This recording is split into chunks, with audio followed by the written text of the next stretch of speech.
Hello, welcome to UK GK TV. My name's Bill Voice, and this is my friend Dave Nicholson. How you doing, guys? Welcome back. It's been a few weeks. I've had my other eye done, so all's good now. We're on course. I'm rocking the Larry Grayson look now. Look, see it? Yeah, very I'm nice. rocking that That's now. the old shopkeeper in it. It's I'm like loving four it. candles. Four candles. Four candles. I'm loving it, guys. So I've got 2 more weeks before I'm back to full speed. Good news, guys, is as you've seen on Facebook, the Stan Winston's. Another one. Yeah, well, it's very similar, but it's a Stan Winston, the Winston Effect kit The production has started now. So if you've paid in full, you will get the special bits, and we are coming on a first served. How's the expression go? First come, first served. Which involves you pay, we send you the kit. Yeah, it's got to be like that, hasn't it? Because this is one of those kits that's pretty much.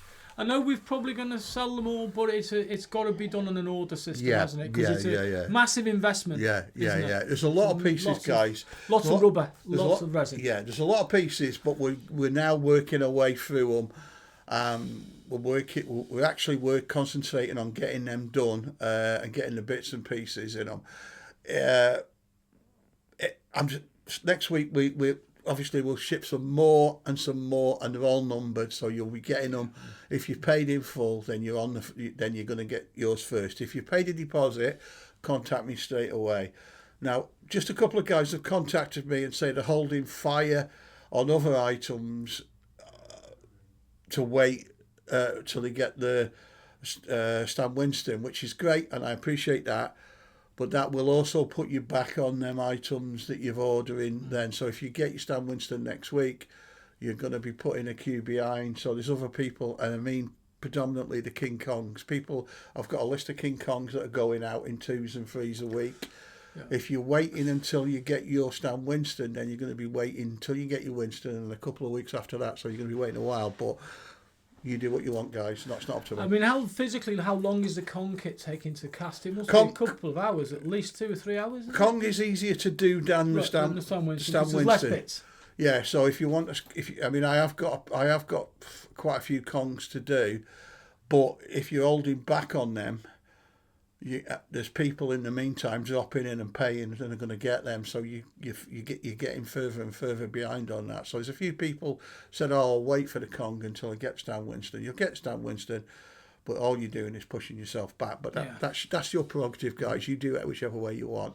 So that one's pretty good. A big shout out to a guy called Clayton from Gibraltar. Thanks for popping over. It was great to see you. Always a pleasure, and I look forward to seeing you at the HorrorCon. Me and Bill will have a chat with you about good old Monkeys on the Rock and everything. We had a Jolly Boys last weekend. Oh, we did. I had a fantastic Jolly Boys, wasn't it? Enlightening experience. We've been invited. We were invited to a show, an IPS show called Crew Universal. Was it called? Militaire, but it's called Universal. They changed it now, called Universal Monster Show. Yeah. What did you think? I thought it was absolutely spot on. It was the right size, really great atmosphere, very reasonable prices, absolutely tons of club work there.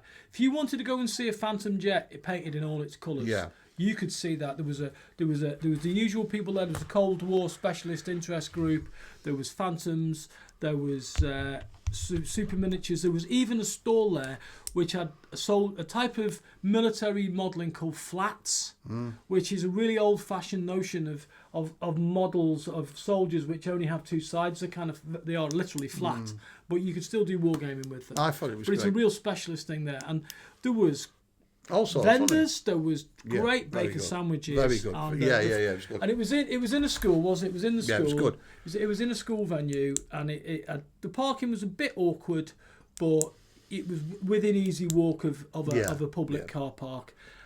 I just felt the atmosphere there was beautiful. I mean, people were chatting. We got a lot of people that we did know, a lot of people we don't know. Yeah. And it was just nice to be there and see. Because sometimes, I don't know, because to an extent it's a solitary hobby and you're in isolation, aren't you? But when you see how well attended it was good. It was incredible. Yeah. I thought we've done it in the past, and I'm not going to keep going on about it. We've done it in the past, and it's always been good. And I'll be honest with you, kudos to the guys that organised it, Steve and Phil. It grudges me to say Owen, but I've got to say thank you to Owen. By the way, guys, I'm just going to let you into a little secret about Owen. The reason there was issues with parking and he was a bit late is because he was watching the Strictly Come Dancing final on the Saturday night, apparently. I had a few. Yeah, he was watching that. No, he wasn't. I'm only pulling your leg. If it was the Latin, it was really good. Can you imagine Owen watching the Strictly Come Dancing? I know. No, so not without a suit of armour. No, I can't. So anybody that sees Owen at any of these shows, ask him about the cha-cha-cha and see what he says. He'll know I've told you. And it was good. It was a lot of people excellent. there. Somebody came up to tap me and said, Bill, UKGK TV. Yeah, it was good. Expecting the tenner. It was good. Too late, mate. I'd already given the tenner. Yeah. I only got one tenner. I would recommend it to anybody. There's people that come to see us that we don't know, but they attended that show. It's well worth it next year. I'm in. I'm hooked on it. I want to do it next year. So by all means, guys, do it. It's not all garage kit, guys. It's this military and stuff, but it's worth a visit. £4 to get in, was it? £4 to get in, but you know It's what? worth it, I mean, I got It's in worth free it. because I was with the vendor, but Yeah. I wouldn't have objected. £4. I mean, £4 for all that. £4 to get in. It's very good. It's very good. It's There very, was very good. reenactment there. There was military reenactment. There was Star Wars reenactment, which was absolutely brilliant. There was a great Star Wars store there. If you want to go and see Darth Vader, it looks like Darth Vader. I am your father. I am your father. I am your father, Luke. All that sort of stuff. I've got to be honest, though, mate. There was a couple of stormtroopers in the gents when I was there, and they missed the revival. There's going to be missed it there. They missed. Yeah, but it was good, guys. Yeah, the stormtroopers aren't what they were. No, they're not at the end. Yeah. One faulty gene, and look what happens. Looks what happens. Yeah. Well, kudos to Steve and Phil and all them guys, and Owen. You did a great job. Thank you for having us there. We'll definitely be back, and we're looking forward to our show in September. Now we've got Bill and we've got a couple of guests coming in a minute, so them guys are going to do a bit of a review because I've got to nip out and deal with a few customers here. But next week, me and Bill are going to talk about the show and the new releases. He's got some new releases shortly, so stay tuned, guys. Stay tuned. I'll see you in like 2 seconds. 2 seconds. Okay, so as you know, I'm Bill Voice, and these are my friends, Bryn, Steve. And Bryn, you might recognise from a really good podcast called Horror Hands, which I subscribe to on a regular basis. If you don't subscribe to Horror Hands, I would suggest that you do subscribe to Horror Hands. It's really no-nonsense reviews of mainstream and quite rare horror, isn't it? Really? Quite obscure stuff, yeah. Yeah, you've got a really eclectic taste when it comes to horror. Yeah, I do. Yeah, if it's horror or horror elements, yes, I'm on it. Yeah. We've had this conversation many times, but we think we're unoffendable by horror, aren't we? Really? I think that's the point. I think so. Yeah. When you watch so much of it, you kind of get somewhat desensitised, but I don't know. You kind of look. I like sort of the artistic side of it and the creative side of it and things like that. Always trying to see like the positive in what can be quite trashy. But the point I was making, I think the other week was if the art. I think I was saying to you about you recently did a 5 underrated horror actresses video, and I was saying what Hazel Court. What I liked about her was that she invested in the script, no matter how bad the script was, and that kind of makes a sort of a B movie into an A movie historically, doesn't it? I think I mentioned Roger Corman and a lot of Hammer movies. The script or the actual intention can be quite B orientated, but if the actors are giving it everything, it makes it an A movie, doesn't it? Yeah. Okay. So you two are here buying again, aren't you? Oh yeah. Because you shop a lot at Creature Features, don't you? Yeah. This is the kind of the kit of the day. Yeah. So if we just hold it up, you can see that this is rather a nice. This is Darren, isn't it? Yeah. Darren Kent. Kent, and it's his latest, and it's a character called the Reaper from Blade 2. Yeah, got his arms here. The arms are here. I'll just hold up the forearm and you can see the detail. It's amazing. Yeah, once again, it's very typical of Darren. He has this very kind of gnarly, visceral type of surface to his kits. And as you were saying, that you use a variety of varnishes on the finished piece, don't you? Yeah. Sometimes I use a satin varnish, to make it give it a wet look, and probably full gloss in the mouth, and then a dry matte varnish overall. So if you're like me, and my idea of varnish was just to protect the thing from dust. Yeah. Well, you can actually use. This is talking to a lot of people who already know this. I'm not telling you how to suck eggs, but if you're just starting out painting, there's a lot of after paint effects you can do on a kit that improves the overall view of the kit. Yeah. And you were talking earlier on about you did the pumpkin head with the drool. And Basically just stuck some cotton or string onto the mouth, and then just dribbled the glue. Yoo-hoo glue is probably the best one for it, and then do it 2 or 3 times until you get a nice, really cool nice looking drool. Very. It's a bit like when you get a candle on a wine bottle and you drip the candle down it to make it look like you've got a Victorian candle in a wine bottle. That's the sort of thing. So, Blade 2 out of 10. Ooh. See, this is why I like to get people on. I put them on the spot. I really like Blade 2. I thought it was very sleek, stylish, action-packed horror film. I would say 7 out of 10. The original Blade? 6 out of 10. But both great movies. Yeah, they kind of took it further with the second movie, didn't they? I kind of agree with you on that. I saw them both at the cinema. Yeah. And I think I've seen both of them, 2 or 3 times. It wouldn't be a film I would seek out, but the second one's a bit more fun, isn't it? Yeah, but both of them I've not seen for a long time. And at the time, they were almost a bit too sleek for me. Because I like B-movies and rubber monsters and things like that. Something with a little bit of an edge. So at the time, they were almost a bit too stylish. But as time goes on, I've come to appreciate them both for the choreography and things like that. And I mean, some of the effects in Blade were groundbreaking, weren't they? Oh yeah, they were. I think it's a bit like when you watch Seven Golden Vampires.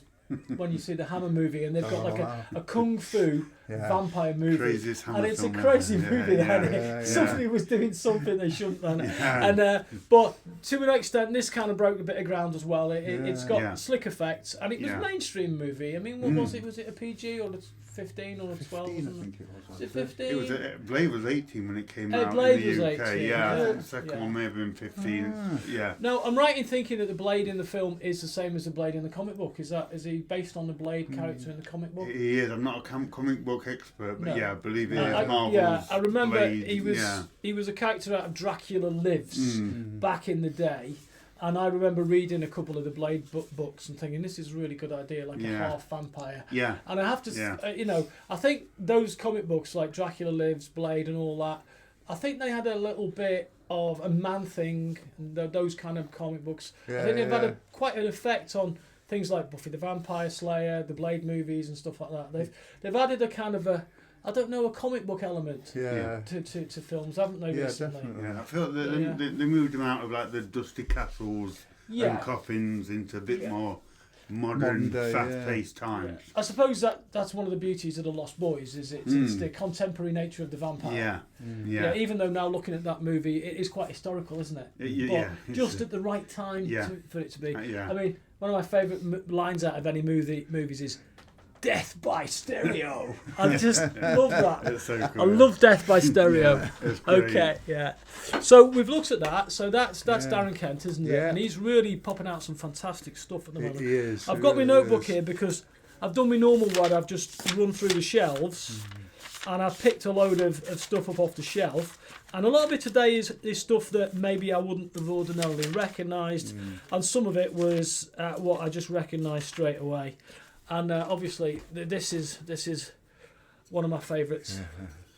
And this is Daredevil, and it's a kind of a metamorphosis sculpt where you've got the superhero on one side and the face of Matt Murdock, I believe. Is that the name of the lawyer?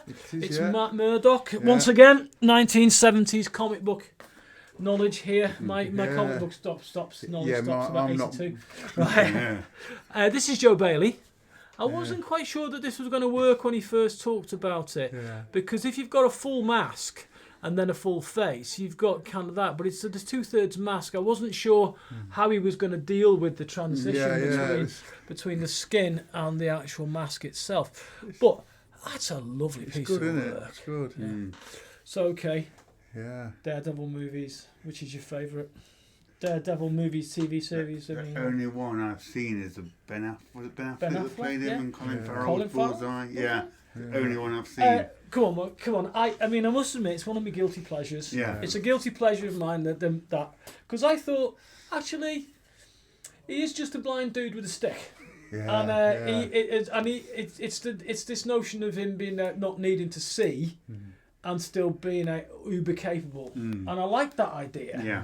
But I thought he's not exactly the most scintillating superhero, because a lot of the comic book is a kind of almost this combination of courtroom and crime with a little bit of superhero on it, and I think Black Widow was introduced in the Daredevil comic books, the Russian character. Yeah. So I remember reading it as a kid and thinking that's quite thought-provoking and intellectual, but I was only 11, so I don't know. So, okay then, if you hadn't seen the movie, what would you give it out of 10?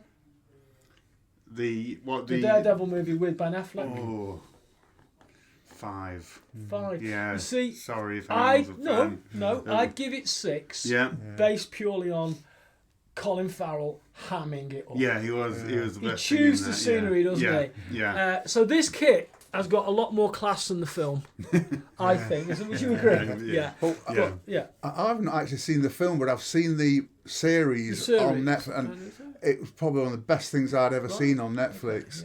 10 out of 10 for that. It is such a good series, and it starts out quite tame, and then it just gets darker and darker. Right. And some of the fighting scenes in it are amazing.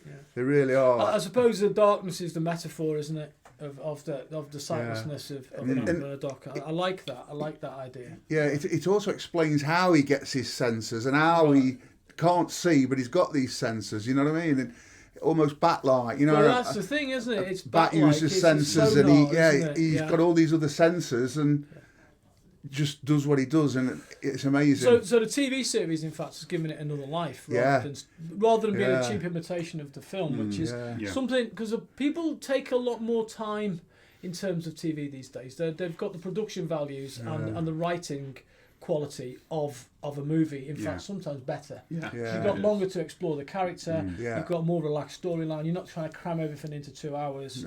So I think that's rather nice. If you look at, just one quick last squid, look at the unshaven chin. That is a lovely bit of work, that. And if you look at the back, you can see the transition between the superhero mask and the actual head.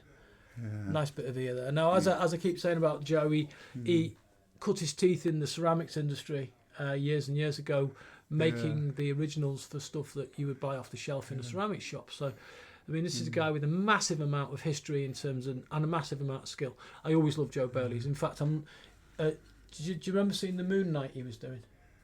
Yes, he was doing the Moon Knight, cloak figure, the cloak figure, which is a wall hanger. We were just discussing lack of space, weren't we? Right. Well, I've actually got some pieces by Joe Bailey when he used to do the Enchantica. Okay. I don't know if you know the dragons old world. I've got quite a lot of that. Yeah, because his history goes back a long way with that, doesn't it? And I suppose with Creature Features, it was Falling Down, wasn't it? Was his first one.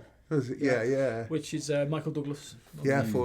Okay, so kind of sticking on a superhero theme, and I'm quite actually surprised because I'm not a big fan of superhero movies, but this is Two-Face by Darren Harvey, and if you look, it's rather good. It kind of sums up.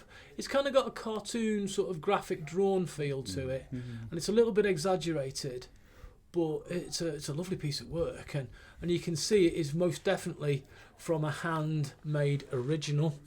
You can tell by the variety of textures on there, and you can see for me, I love the character of Two-Face. It's kind of a modern reworking of a Jekyll and Hyde. So I think that looks really good when it's painted. I'm going to say, if you look at the face there, I can't remember who played it in the Batman, but is it The Dark Knight Returns? Aaron Eckhart. Aaron Eckhart, yeah, it was Aaron Eckhart. Yeah. And it starts out as a totally reasonable character on the side of the law, and then becomes quite ambivalent. Yeah, So, his experiences through that movie kind of darken his character. And one of the best uses of CGI, I think, in quite a long time. I thought was for its time. It's really quite gruesome, isn't it? Yeah. So I particularly like the one in Aaron Eckhart where he's got a bit of a hole in his cheek, hasn't he? So when he opens his mouth, you can kind of see into the side of his face. So that's quite a good one.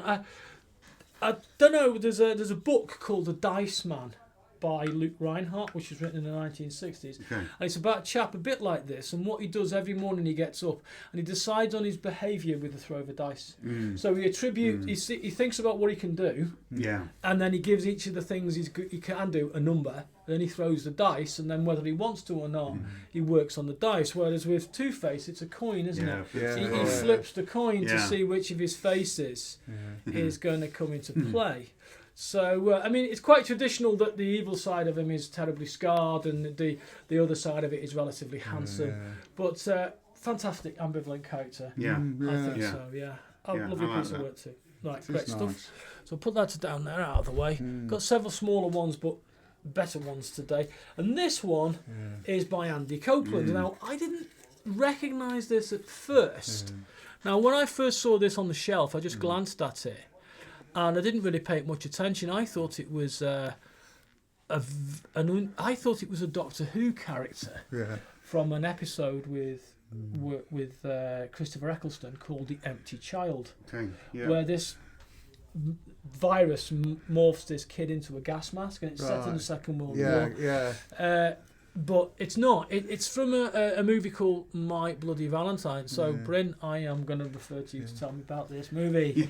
So, My Bloody Valentine, tell me about it. Yeah, My Bloody Valentine. So, it came out in 1980, so when the slasher movie was booming, and it's set in an abandoned mine shaft with a gas mask wearing killer goes around killing some kids who...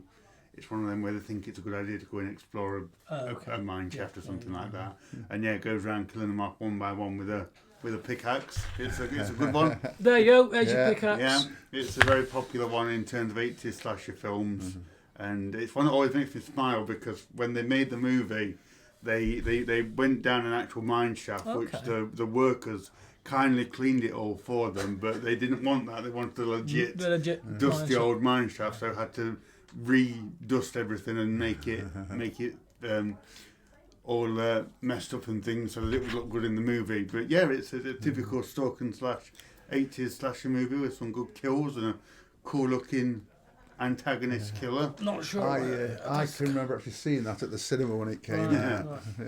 It's I was going to say, I always use this word, but it suffered a remake, didn't it? It did. 2009, I think, was 2009 was a remake. So I'm not sure whether this is from the original movie or it's the remake figure, but I don't really think it matters. It's pretty similar in both movies. Similar, but I mean, I looked at it and immediately went to the original. Yeah, so, you do it straight away, didn't you? So I imagine it's based on the original, but I could be wrong. But it's a cool looking piece. It's a cool looking piece. I mean, I really like the way, particularly the angle and the depth of the mask. Yeah. And the eyes are quite deep set on the mask, so it gives you a really three-dimensional feel. Yeah. It's not just two blank discs where people would perhaps do that. Yeah. There's actual depth in there.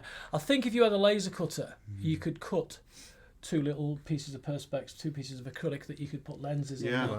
Or just cut it out of a bit of cellophane. Yeah, because you could see his eyes, I believe, in the movie. You could see his eyes in the movie, yeah. He was all kind of dressed in black as well, so that should be pretty cool looking. I suppose you could fill it with clear resin if you did that. You could fill it with clear resin after you painted it. It's nice. There's just something neat and compact about it. And if you're into your hack and slash, you're into your usual sort of stuff. Oh, the lights come on. Yeah, the lights come on. Dave's put the lights on. Puts money in the gas. So this is it. It's rather good. I like it, and it's a nice little compact figure. Caught my eye. I was walking past it. Oh, here we go. We've got the full rig now. We've got everybody coming in. And it's the real deal. Hey, how you doing? Have you done Joe's stuff yet? Yeah. Oh, these are Joe's, are they? These are Joe's deforms. Oh, how you doing? These are deforms. These are some that Joe did years ago, isn't it? Yeah, there's deforms. They're all cast in one. I think he still does them. It's like his cutie Captain America. Yeah. And is that Ghost Rider? It is, isn't it? I think God, it is. it's Ghost yeah. Rider. Yeah, Ghost Yeah. Rider. Yeah, it's Ghost Rider. Yeah. And Captain America. Yeah. Looking rather like a character from Snoopy. They're all cast in really sweet. one. They're available through Joe One piece. Bailey. Have you done his Daredevil yet? We've done the Daredevil, we've done the It's Daredevil. nice size, that, isn't it? It's nice Yeah. size, yeah. We're looking at Yeah. Today we've had a visit from Bryn and Steve, because Steve doing me head in about this kit because he paid a long time ago. Not doing this. So he's come over, and the guy's like a man with no arms when he sees me. He's come over to pick up his Stan Winston, and he's super excited about his King Kong. Oh, the King Kong is amazing. Kong's So Absolutely the King amazing. Kong, he's been picked up the first one. This is the first gentleman. In fact, big thanks to Steve. He supports the channel, and he supports Killer Kits and the UKC. He's a credit to the UKC. Cheers. Bryn's got his own channel, Our Hands, but Steve drives you nuts in a nice way. He's a resin head. The guy's mental. How he's still married is beyond me. But he was driving me insane about this King Kong. Oh, The guy paid a while ago, and I'm only joking. He's been very patient. The reason we were talking about wall hangers is because of lack of space in the house. Yeah. So they've run out of space and they have to hang more stuff on the space. wall. So we're going to develop some wall hangers. We're going to try and do some like we did with the Nun, but let's fingers crossed. We've got a lot going on this next couple of weeks, and with the show and everything. But so where are you up to with your reviews, gentlemen? Caesar, all five. Yeah. Yeah, but no, it's not Joe Bailey. Joe Bailey. This is Joe Bailey. That's Yeah. great. That's Okay, Joe, that so one. with the Joe Bailey theme continuing, Yeah. That's we've nice got as well, isn't it? Yeah. Caesar from Planet of the Apes. Now, I think we're going to step into movie controversy here.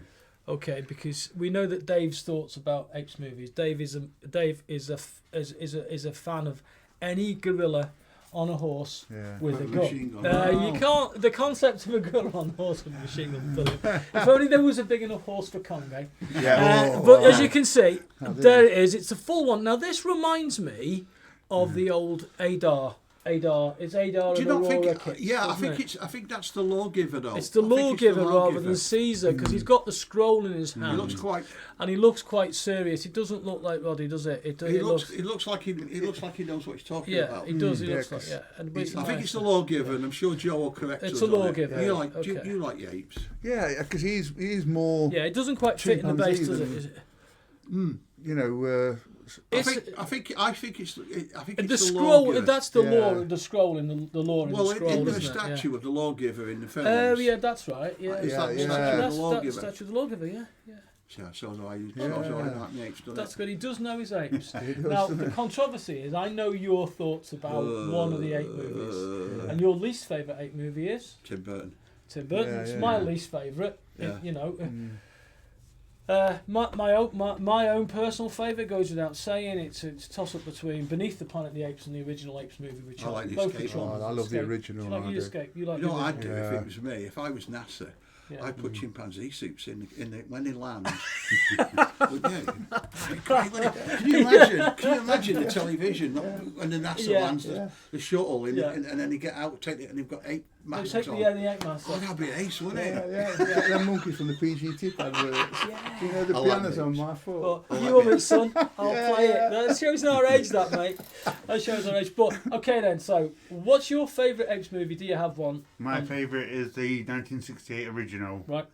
I'm not a fan of the new ones. No. I What find about them- Escape? Did you like Escape? When it came Yeah, back? yeah. Yeah, Escape. They're my 2 faves. Yeah, I don't mind that one. I don't mind any of the sequels, but I think the original is better. Yeah. Tim Burton one I didn't like. I hated And it. the new ones I find them too CGI. heavy and Too CGI and just... Okay. The Kingdom of the Apes is a Disney film that you watch at Christmas. Oh, that was the least favourite. It is. I have to say, Yeah. sorry, Tim Burton. Yours is the second least favourite. Did you Because watch of- Kingdom of the Apes? Is that the Disney one where there's all those hawks flying around and Something you there's watch on absolutely Christmas hardly Day, any innit? human beings in it at all, and it's they Yeah. go to the Christmas Day seaside. film. And you know what got me about that was the physics.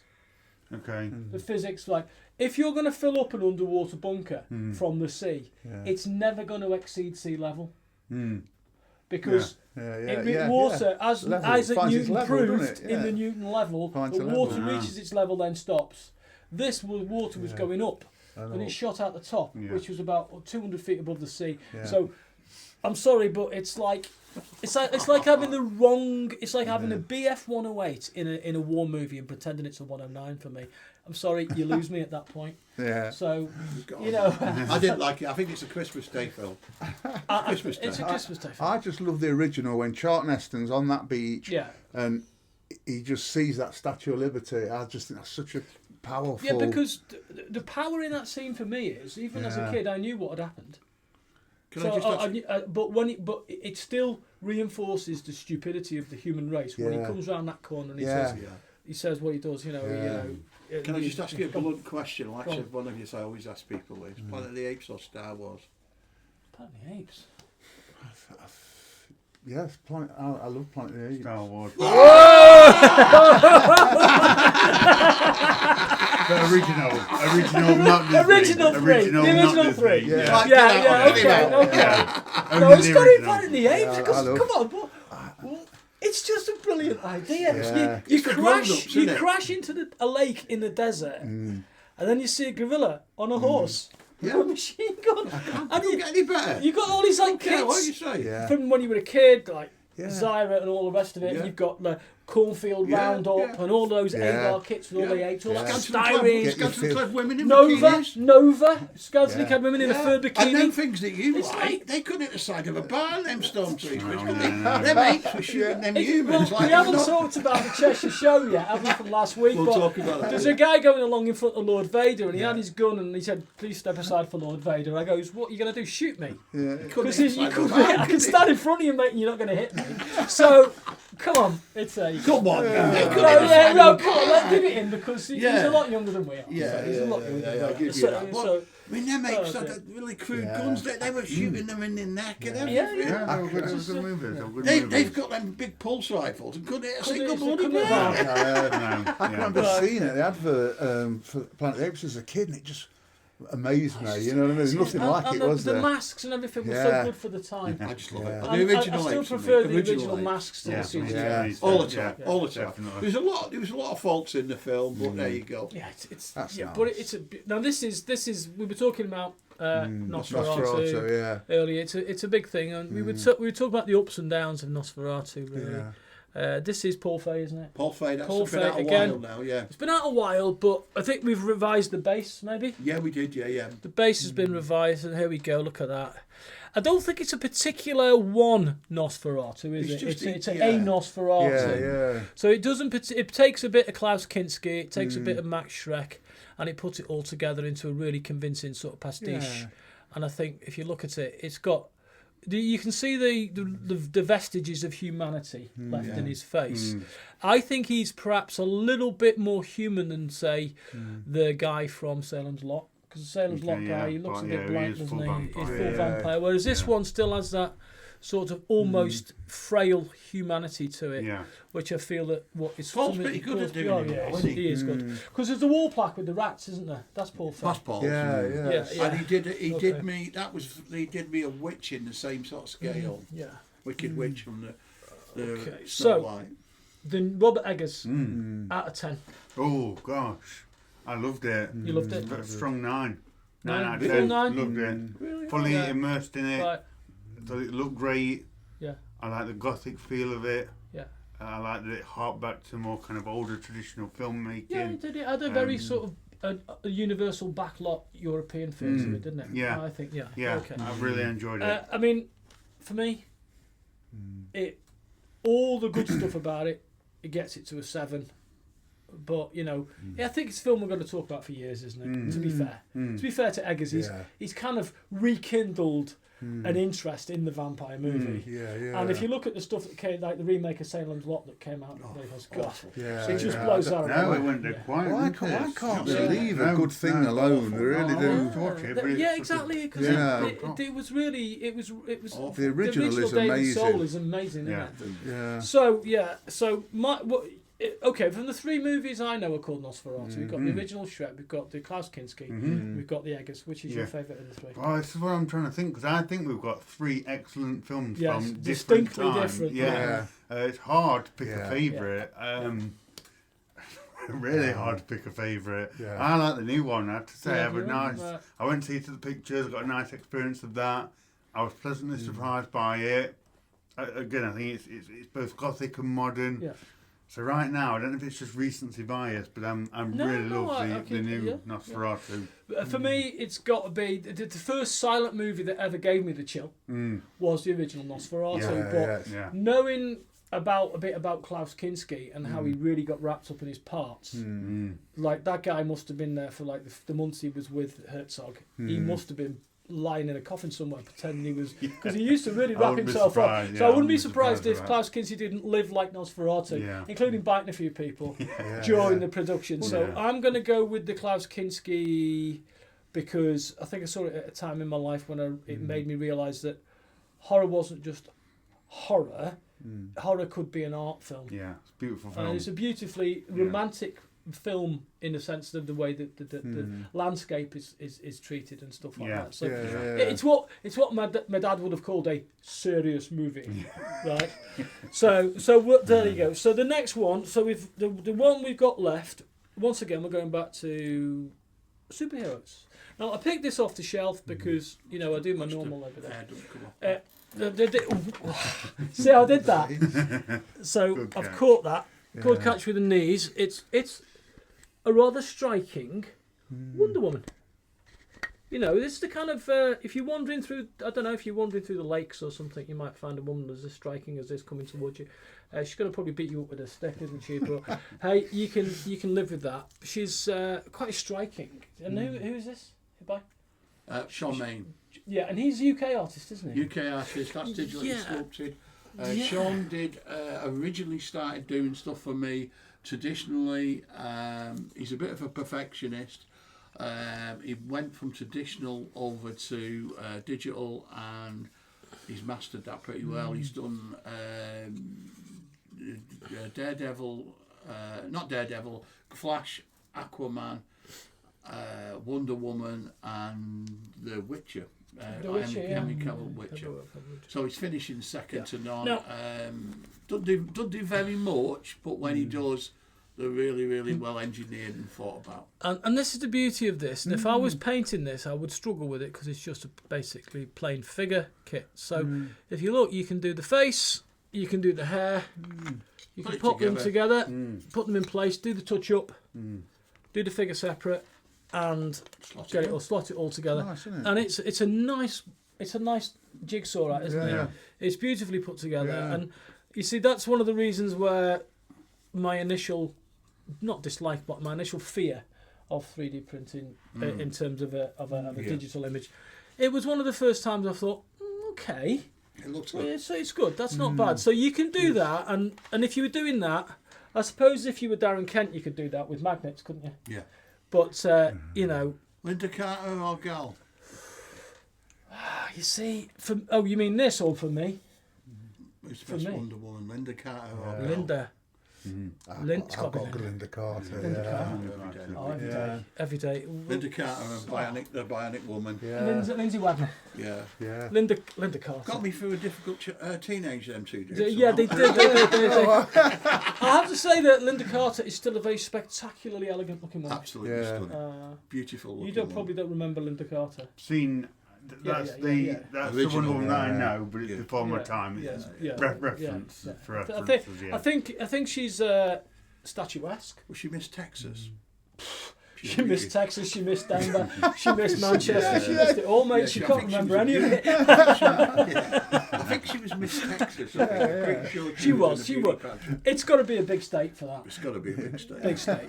But we won't go into that. To contain that beauty. So what's your favourite one, guys? As being our guest today, what's your favourite? My favourite is the My Bloody Valentine because it's different and it's 80s. Yeah. Brilliant. Steve? I think from a painting point of view, I like this because I'm going to find that a bit of a challenge, that one. Which as I progress with my painting, I do like something different. That's the Darren Kemp one. Yeah. I can imagine, all these veins under the skin and everything. And you're going to have the stained blood here coming down there. You know my favourite today? I know what you're going to say. He's going That's my favourite today. It's Ghost Rider. Because, it actually does look like Nicolas Cage. Or at least the last time I saw Nicolas Cage when he was in Renfield. Yeah. Right, now, go on, you tell me about Renfield, mate. What did you feel about Renfield? Loved it for Nicolas Cage. Yep. I liked it. I thought it was a bit silly by its nature. By nature. And I like my vampires a bit more silly, but I thought Nicolas Cage's performance in it was very wacky and zany and entertaining, quite inspired in performance from him. Different as well for him to do. So I mean, for me, I put it on, I thought this is going to be shocking, and then I just lost myself in it. Yeah. I just thought, enjoy it for what it is. Yes, and it's the way he used Dracula's blood to bring all his friends back at the end. That just kind of was cute, but you know what, Nicolas Cage played like a mad Dracula.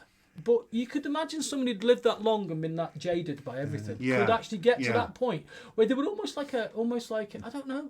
You can see why a very, very powerful politician perhaps would perhaps go down a route that would be unwise, and Dracula therefore going down a route unwise of world domination for various reasons. Yeah. So let's not look at the metaphors too carefully. But I just thought it was a great laugh. Yeah, and the way that they used if you remember the original film when he's doing the recap of Dracula, they used the original 1930s Dracula scenes and they superimposed Nicolas Cage and the other guys' heads on the two characters, and I thought that was a bit genius. So what we've got? This is burning a hole in Steve's pocket, I can see. This one, guys, is one that I thought I'd show you this one because you very rarely see Rachel's paintwork. These are the base coats she's laid down on the half-scale Medusa. This one's still available by ourselves. It's probably about 16, 18 inches tall. The biggest problem with it is, or the most difficult, is putting the snakes on it. We've put like a base on it to counterbalance it because she's kind of leaning back a bit. The customer that Rachel's doing this for didn't want the pink nipples, so we've gone with blue nipples. These are the base colours. Rachel's now going to go into this and do some detailing. This should be done for next week, so we should have finished pictures of this. I know Steve's been looking at this for the last 10 minutes thinking, do I need that in his life? He probably doesn't, but he's going to have one anyway, so I know what he's like. He's just recently ordered the large Talos and he loves his Harryhausen. So this is probably one that's going to sit nice to the big Talos.